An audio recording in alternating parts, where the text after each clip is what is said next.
Taste the Daily. Rajasekar madam, இந்த அதிமுக தொண்டர்கள் ஒரு பக்கம் உற்சாகமாக இருந்தாலும் திமுக தொண்டர்களின் மனநிலை சோர்வு நிலைக்கு போயிருக்கு. அதுக்கு என்ன காரணம்?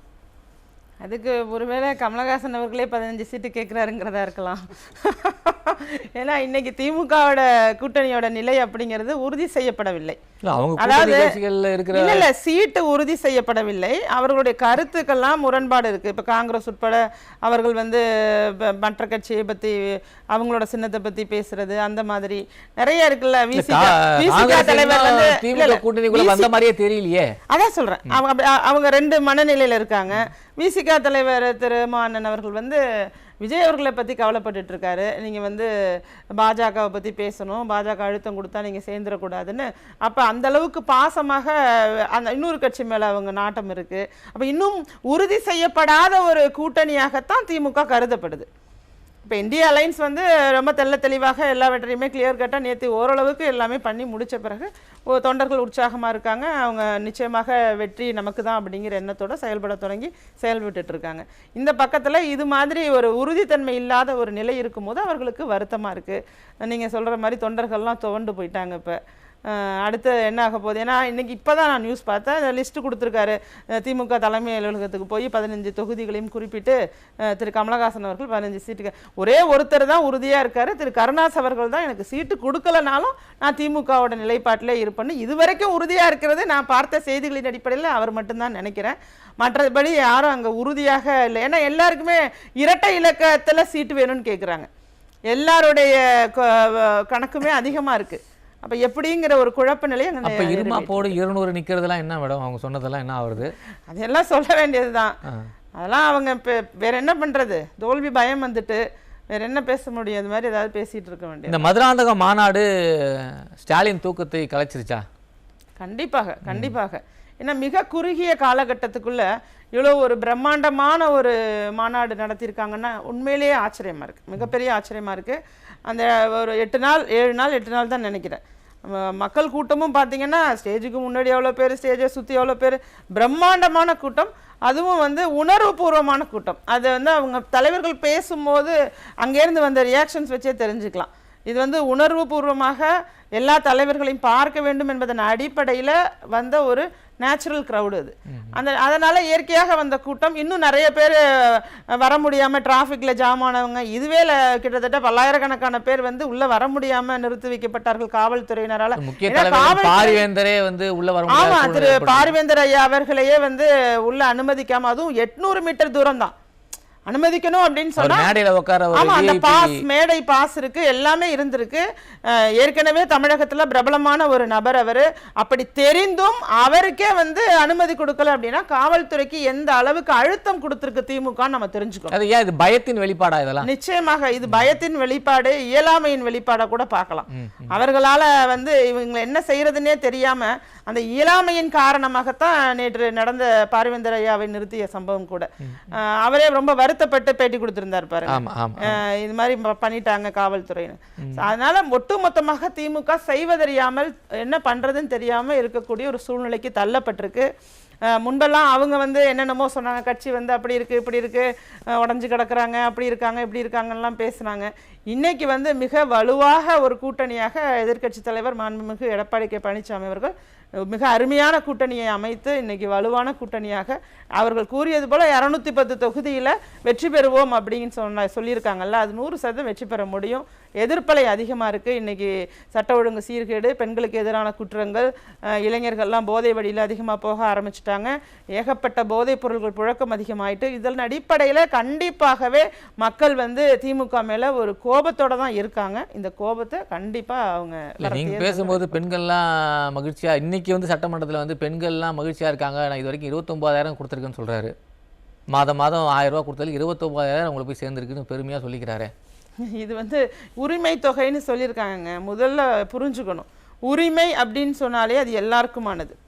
அதையே அவர்கள் தவறாக எல்லா ரேஷன் கார்டு பெண்களுக்கும் எல்லா ரேஷன் கார்டுக்கும் கொடுக்குறேன்னு சொல்லிட்டு அதுலேயே அவங்க தகுதியுடையோர்னு பிரித்ததே பெரிய தவறு. அது மட்டும் இல்லாமல் இப்போ லேட்டஸ்ட்டாக சென்ற மாதம் ஒரு 17 லட்சம் மகளிருக்கு கொடுத்துருக்காங்கல்ல. என்னுடைய சந்தேகம், உங்களுடைய 4.5 ஆண்டு காலத்தில் அவர்கள் 1000 ரூபாய் வாங்கும் அளவுக்கு அவங்க பொருளாதாரத்தில் தாழ்ந்து போயிட்டாங்களா, புதிதாக தகுதியுடையவர்களாக மாற்றப்பட்டார்களா, அல்லது நீங்க கொடுக்க திட்டத்தை தொடங்கும் போதே தகுதியோட இருந்தவங்களை நீங்க தவிர்த்துட்டீங்களா? இந்த 17 லட்சம் பேரை ஒரு நபருக்கு அந்த உரிமை தொகை கிடைக்கலனாலும் அது வந்து நிர்வாக திறனற்ற ஆட்சியாகத்தான் பார்க்கப்படும். அப்ப நீங்களே 17 லட்சம் பேருக்கு நிர்வாகத்திறன் சரியில்லாததுனால முன்பே கொடுக்க வேண்டிய தொகையை கொடுக்காம இருந்திருக்கீங்களா? இது மாதிரியான கேள்விகள்லாம் இருக்கு. எல்லாருக்குமே புரியுது, இது வந்து கவர்மெண்டோட பணம், அரசு பணம், இது மக்களுடைய வரி பணம். இவங்க சொல்ற மாதிரி இவ்வளவு நாங்க கொடுத்துருக்கோம் சொல்லி காண்பிப்பது கூட தவறுன்னு நான் கருதுறேன். இது உங்களுடைய கட்சி பணம் கிடையாது, உங்களுடைய சொந்த பணம் கிடையாது, இது மக்களுடைய வரி பணம். இது மக்களுக்காக நீங்கள் அறிவிச்சபடி கொடுக்கக்கூடிய ஒரு உரிமை தொகை இது. அதனால இவர்கள் நினைச்சிட்டு இருக்கலாம் நாம அதை செஞ்சுட்டோம், இந்த 1000 ரூபாயினால வெற்றி பெற்றலாம், இலவச பேருந்து, இந்த 2 விஷயத்த சொல்லிட்டு இருக்கலாம். அது வந்து மக்கள் மத்தியில வந்து இனிமேல் எடுபடாது. தோல்வி அடைஞ்சிட்டாங்க. நிர்வாகத்திறன் கிடையாது. 4 லட்சம் கோடி கடன் வாங்கியிருக்காங்க. இங்கே மூலதனத்துக்கு என்ன செலவு பண்ணியிருக்காங்கன்னா கிட்டத்தட்ட 1.5 லட்சம் கோடி தான் செலவு பண்ணியிருக்காங்க. மீதி பணம் எங்கே அப்படின்னு எல்லாருமே கேட்குற லெவலில் இருக்குது. நேரு அவர்கள் மேலே அமலாக்கத்துறையை 3 முறை வந்து எஃப்ஐஆர் போட சொல்லி அழுத்தம் கொடுத்துட்ருக்கு. இன்னும் பல்வேறு அமைச்சர்கள் மேலே பல ஊழல்கள் இருக்குது. இன்னும் மெல்ல மெல்ல அதெல்லாம் வெளிவர தொடங்கிடும். அப்போ மக்களுக்கு புரியும். மக்களுக்கு ஒரு குடும்ப ஆட்சி, இந்த குடும்ப ஆட்சி மட்டுமல்லாமல் அவர்கள் நல்லா இருக்கணும் அப்படிங்கிற ஒரு விஷயத்துக்காகவே தான் இந்த 4.5 வருஷம் நகர்ந்துட்டு இருக்கே தவிர மக்களுக்கான ஆட்சியாக இல்லை அப்படிங்கிறது வெட்ட வெளிச்சம். மக்களுக்கு கண்டிப்பாக புரியுமா? போன வருஷம் நமக்கு பொங்கல் வந்தது, போன வருஷம் நமக்கு எந்த உதவி தொகையும் தரல, 3000 தரல, 2000 தரல, 1000 ரூபாய் தரல. இந்த வருஷம் பொங்கலுக்கு தேர்தல் நெருங்குற நேரத்தில் ஒரு 3000 கொடுக்குறாங்கன்னு மக்கள் புரிஞ்சுப்பாங்களா? இது வந்து எப்படி ஓட்டுக்கான கையூட்டா எடுத்துக்க முடியுமா? இல்லை, சிறப்பாகவே புரிஞ்சுக்குவாங்க. அது கோவத்தை தான் அவங்களுக்கு ஏற்படுத்தியிருக்கு.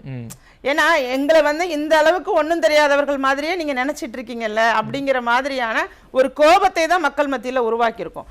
பணம் 3000 ரூபாய் நிச்சயமாக பயனுள்ளதாக இருக்கும் அப்படிங்கிறதுல எந்த மாற்று கருத்தும் கிடையாது.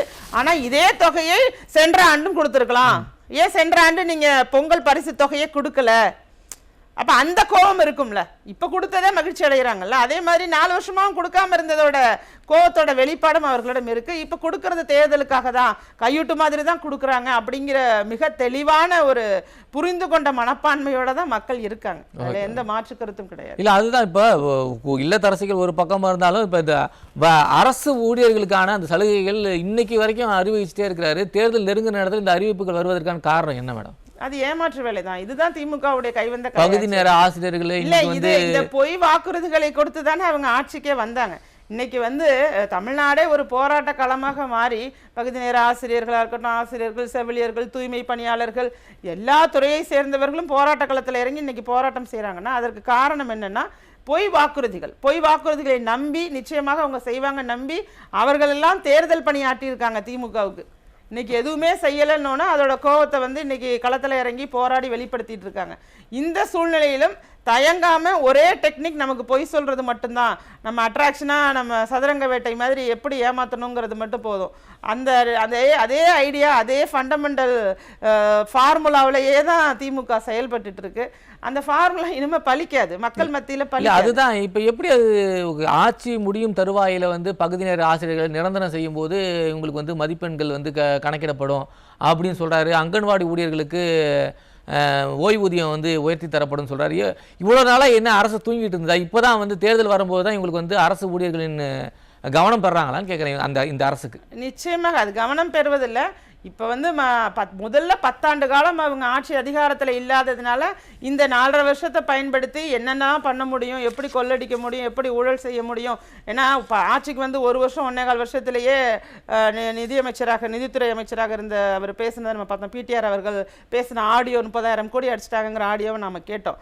அப்போ அப்படி இருக்கும்போது இன்னைக்கு இப்போ இறுதி கட்டத்தில் வரும்போது மீண்டும் நம்ம இந்த வாய்ப்பை விட்டுறக்கூடாது, இந்த கொள்ளையடிக்கிற வாய்ப்பை விட்டுறக்கூடாது, என்ன வேணாலும் அதுக்காக சொல்லுவோம், மக்களை எப்படி வேணாலும் ஏமாத்துவோங்கிற ஒரு விதமாகத்தான் எல்லா அறிவிப்புகளும் எல்லாமே நடந்துட்டு இருக்கு. ஏன்னா முழுமை பெறலை, ஏமாத்துற மாதிரியே இருக்கும். நீங்கள் ஓய்வூதிய திட்டத்தை எடுத்துக்கிட்டாலும் அதில் இக்கு வச்சு அதில் எப்படி நம்ம வந்து கொடுக்குற மாதிரி இருக்கும். ஆனால் அதில் எந்த அளவுக்கு அவங்கள ஏமாத்துறாங்கிறது அவங்களுக்கே புரியாது. பழைய ஓய்வூதிய திட்டம்னாங்க, இப்போ அதுக்கு வாய்ப்பு இல்லாமல் போயிட்டு. ஆனால் வந்து அவர்கள் தரப்புல என்னன்னா விளம்பரம் படுத்திக்கிட்டா போதும் அப்படின்னு நினைக்கிறாங்களே தவிர உண்மை நிலவரம் மக்களுக்கு தெரியாதுன்னு நினைக்கிறாங்க. ஆனால் இன்னைக்கு மக்களுக்கு உண்மை நிலவரம் மிக அதிகமாக நல்ல ஊடகங்கள் மூலமாகவும் சமூக வலைத்தளம் மூலமாகவும் உண்மை நிலை தெரிய தொடங்கி விட்டது. முன்னாடி எல்லாம் இவங்க சொல்றதுதான் சரின்னு நினைச்சிட்டு இருந்திருப்பாங்க. ஆனா இன்னைக்கு அது கிடையாது. களத்துல ஒவ்வொருத்தருக்கும் நாம நினைச்சு கூட பார்க்க முடியாத அளவுக்கு அரசியல் பேசுறாங்க. அப்ப அந்த அரசியல் பேசக்கூடிய ஒரு சூழ்நிலை இன்னைக்கு உருவாகி இருக்கிறதுனால இவங்களுடைய இந்த மாதிரியான தன்மையெல்லாம் விளம்பரம், சினிமா மாடல், நான் புது புது கனவு காணுங்கள், ஏற்கனவே உங்க வாக்குறுதியில 85% மேல நிறைவேற்றாம இருக்கு. இன்னைக்கு டாஸ்மாக் கடை வாசல்லையே வீடுங்க இருக்கு, வாசல்ல வந்து குடிகாரன் அரை நிர்வாணத்தோட படுத்திருக்கான், வெளியில வர முடியலன்னு இளம் பெண்கள்லாம் தவிக்கிறாங்க. இது ஒரு வீட்டிலேருந்து வர்றதுக்கே கனவு காண வேண்டியதா இருக்கு. என் வீட்டிலேருந்து நிம்மதியாக வெளியில் வரணுங்கிறதுக்கே கனவு காண வேண்டியதாக இருக்குது. அப்போ இந்த சூழ்நிலைகளை மாற்றுவதற்கெல்லாம் நீங்கள் முயற்சி செய்யாமல் அடிப்படை தேவைகளுக்கே இன்றைக்கி சிரமப்படுறாங்க. வேலை வாய்ப்பு இல்லாத ஒரு சூழ்நிலை இருக்குது. இதையெல்லாம் சரி செய்யாமல் கனவு காணுங்கள், கனவை சொல்லுங்க அப்படின்னு கேட்குறதெல்லாம் வேடிக்கையாகவும் வினோதமாகவும் உங்களுடைய பேர் வைக்கிற டெக்னிக்காகவும் தான் இருக்குமே தவிர இது எப்படியுமே உங்களுக்கு எலெக்ஷனுக்கு உதவவே உதவாது. கண்டிப்பாக என்டிஏ கூட்டணி அப்படிங்கிறது வெற்றி கூட்டணி, 100% வெற்றி பெறும். அவ்வளோதான். ராஜேஸ்வரி பிரியா மேடம், நிறைவு கருத்து பதிவு செய்யும். சகோதரர் தமிழ்வேந்தன் அவர்கள் வந்து பேசும்போது என்ன சொல்கிறாங்கன்னா, கூட்டணி அது இது இப்படியே பேசிட்டு இருக்காங்க. ஒரு இடத்துல கூட நாங்கள் நல்ல ஆட்சி செஞ்சுருக்கோம், எங்களுடைய வாக்குறுதிகளெல்லாம் நிறைவேற்றிருக்கோம், அதனால் மக்கள் எங்கள் பக்கம் தான் இருப்பாங்க, கூட்டணியை பற்றி எங்களுக்கு கவலை இல்லை, அப்படி எங்கேயாவது பேசியிருக்கிறாரா? பேசவும் முடியாது, பேசவும் மாட்டார். அது வரலாற்றுலேயும் நடந்ததில்லை. திமுக என்றைக்குமே தனிச்சு நின்று அதுதான் குறிப்பிட வர்றேன். ஆனால் அதிமுக தனித்து வெற்றி பெற்ற வரலாறு இருக்கு. இப்போ அதுலேருந்தே நம்ம தெரிஞ்சுக்கணும், இவங்க தோல்வி பயத்தில் இருக்காங்க, தோல்வியை நோக்கி நெருங்கிட்டு இருக்காங்க. நீங்கள் கூறியது போல் முதலமைச்சர் பதவியில் இன்னும் எத்தனை நாட்கள் இருப்போம் அப்படிங்கிறத முதல்வர் அவர்கள் எண்ணிட்டு இருக்காரு. சட்டமன்றத்திலையும் பதிவு பண்ணிட்டாரு. அது சட்டமன்றத்தில் இத்தனை நாட்கள் முதல்வராக இருந்திருக்குன்னு சொல்லி பதிவு பண்ணியிருக்காரு. எல்லாத்தையும் ஒட்டுமொத்தமாக பார்க்கும்போது என்டிஏ கூட்டணி வலுவாக இருக்குது. நேற்று நடந்த ஒரு மாபெரும் மாநாடு, பொதுக்கூட்டம்னு சொல்லி மாநாடு அளவுக்கு நடத்தியிருக்காங்க. இது மட்டுமல்ல, இன்னும் வரப்போகிற காலத்திலையுமே இவர்கள் ஒவ்வொரு துறைவாரியாகவும் செய்த ஊழல் பட்டியல்லாம் வெளியாக போகுது. இவங்க என்ன மாதிரியான ஆட்சியை மக்களுக்கு கொடுத்தாங்கங்கிறத இன்னும் நிறைய தெரிய போகுது. பிஜேபி எதிர்ப்புன்னு சொல்லிட்டு ஒவ்வொரு தடவை இடி ரைடு வரும்போது பிஜேபி தலைவர்களை போய் பார்க்கறது வாடிக்கையாக வச்சுருக்காங்க. இப்போ வந்து KN நேரு இடி ரைடு வந்துச்சு, உடனே அவர் மகன் வந்து அருண் நேரு வந்து போய் பார்த்தாரு. இவர் வேலூர் MP நம்ம துரைமுருகன் பையனை வந்து இடி ரைடு வரும்போது, கதிரானந்த் ரைடு வரும்போது துரைமுருகன் போய் பார்க்குறாரு.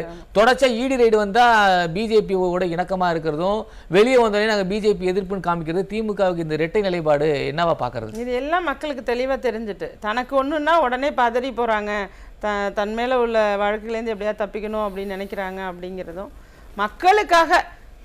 மக்களுக்காக மத்திய அரசிட்ட வந்து ஒருங்கிணைந்து பேசி மக்களுக்கு வந்து நலத்திட்டங்களை வர வைக்கிறதுக்கோ, நிதியை வர வைக்கிறதுக்கோ, இது மாதிரியான விஷயத்துக்கெல்லாம் இந்த அளவுக்கு அவங்க மெனக்கெட்டு இருக்காங்களா? மக்கள் நலம் சார்ந்து எந்த பயணத்தையும் அவங்க மேற்கொள்ள எந்த ஒரு சிறிதளவு மெனக்கெட்டு இருக்காங்களா? சிறிதளவு இவங்களுக்காக எவ்வளவு ஈடுபாட்டோட ஓடுறாங்களோ அதுல ஒரு 5லேருந்து 10% கூட மக்களுக்காக அவங்க போனதில்லை, பேசுனதில்லை, பேசவும் மாட்டாங்க. ஏன்னா அவர்களை பொறுத்த வரைக்கும் இந்த மத்திய அரசு செய்யலை அப்படிங்கிற ஒரு போலி பிம்பத்தை, பொய்யான பிம்பத்தை வச்சு இந்த எதிர்ப்பு பாஜக வந்து நமக்கு எதிரானதுங்கிற ஒரு இதை கொண்டு போய் மக்கள்கிட்ட சேர்க்கணும் அப்படிங்கிறதுக்காகவே இப்படி நடந்து இதில் ஒட்டுமொத்தமாக மக்கள் தான் பாதிக்கப்படுறாங்க. இப்போ தமிழக மக்கள் தெளிவாக மத்திய அரசோட இணைந்து சென்றா நம்ம மாநிலம் இன்னும் பல மடங்கு முன்னேற்றத்தை நோக்கி போகும், பல நலத்திட்டங்கள் வரும், நிறைய வேலை வாய்ப்பு கிடைக்கும், எல்லா விதத்திலையுமே மிக வெகு வேகமான ஒரு வளர்ச்சியை நோக்கி போகுங்கிறதுல தெளிவா இருக்காங்க. நேத்தி கூட பிரதமர் மோடி வந்து 11 ஆண்டுகள்ல 11 லட்சம் கோடி வந்து